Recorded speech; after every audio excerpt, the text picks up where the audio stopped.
फिर सेकुलर तबके का दीनी जमातों पे इल्ज़ाम लगाना कि दीनी जमातों की वजह से मुल्क आगे नहीं जा रहा, मुल्क पीछे जा रहा है, मुल्क तरक्की नहीं कर रहा।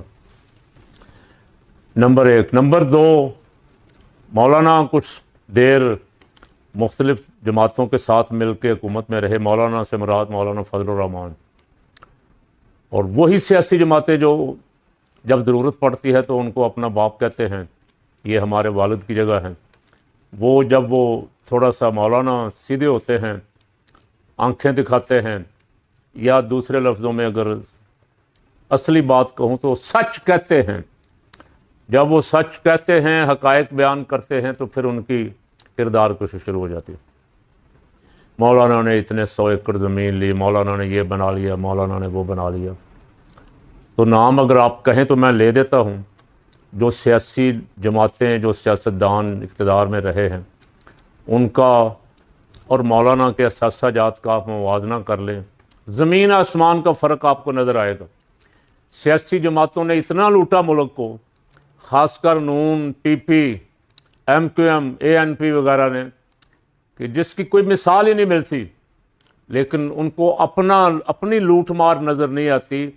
उनको नज़र आते हैं तो सिर्फ मौलाना नज़र आते। जिस दिन से मौलाना ने कुछ तकरीर की भाई फिर वाली, उसके बाद इस्लामाबाद में की, उसके बाद फिर मुसलसल चल रहा है काम, उस दिन प्रोपेगेंडा ये हो रहा था और ये कर रहे थे सारा सेकुलर तबका, पीपल पार्टी और ख़ासकर नून लीग वाले, तो 2-4 दिन में मौलाना की सेटिंग हो जाएगी, मौलाना अपना हिस्सा मांग रहे हैं, को रास्ता निकालेंगे, ये करेंगे, वो करेंगे।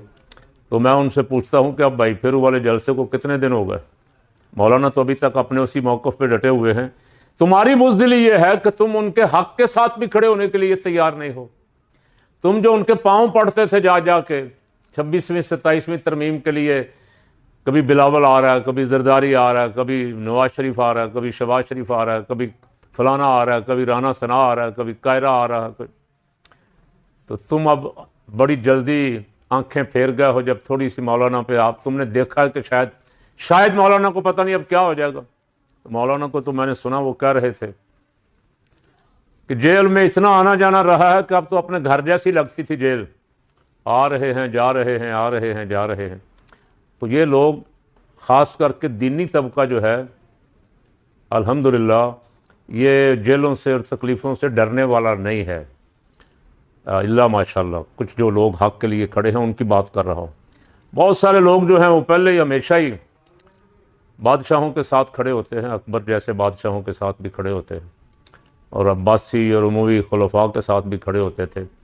लेकिन मारें खाने वालों में, जेलें काटने वालों में सैयदना इमाम आज़म अबू हनीफ़ा, इमाम अहमद बिन हम्बल, बड़े बड़े आइम्मा जो हैं, इमाम रब्बानी, हज़रत मुजद्दिद अल्फ़सानी, अल्लामा फ़ज़ल हक़ खैराबाद, एक लंबी लिस्ट है। ये लोग मैदान में रहे हैं, हक़ के लिए खड़े हुए हैं, हक़ की बात की है सारी ज़िंदगी। तो आज भी अल्हम्दुलिल्लाह हक़ कहने वाले लोग तो मौजूद हैं, मौजूद रहेंगे। वो परवाह नहीं करते जेलों की, और जेलों में हैं बहुत सारे, अब भी हैं ना हक़ जेलों में डाले गए हैं। लेकिन ये जो सियासी रहनुमा, सियासी लीडर, बड़े बड़े फन्ने खान, झूठों के इमाम, कश्मीर में जाके देखें आप कैसे कैसे झूठ बोल रहे हैं। हम होते तो मोटरवे ऐसे हो जाती, हम होते तो बिजली ऐसे हो जाती, तुम्हारे वादे तो बिलावल और मरियम, तुम्हारे वादे तो कौम ने पिछले 24 के इंतखाबात में देखे नहीं कि हम 300 यूनिट फ्री कर देंगे, हम सस्ती कर देंगे, पेट्रोल सस्ता कर देंगे। तुमने पेट्रोल का, बिजली का इतना बेड़ा गर्क किया कि अवाम का जीना ही मुश्किल कर दिया पाकिस्तान में। गरीब के लिए तो अब 2 वक्त का खाना जो है वो मुसीबत बना हुआ कि कहाँ से लाएंगे, कैसे खाएंगे। बिल दे, बच्चों की फीसें दे, घर बच्चों के लिए को खाना पकाना, क्या करे। झूठ बोल बोल के मैं उन वोटरों पे भी हजार अफसोस का इजहार करता हूं जो इस सारा कुछ देखने के बावजूद भी इनको वोट देंगे। कुछ लोग देंगे, कुछ खुद डाल दिए जाएंगे। अगर वो भी ना आ सके तो फिर को 47 दे दिया जाएगा, लो भाई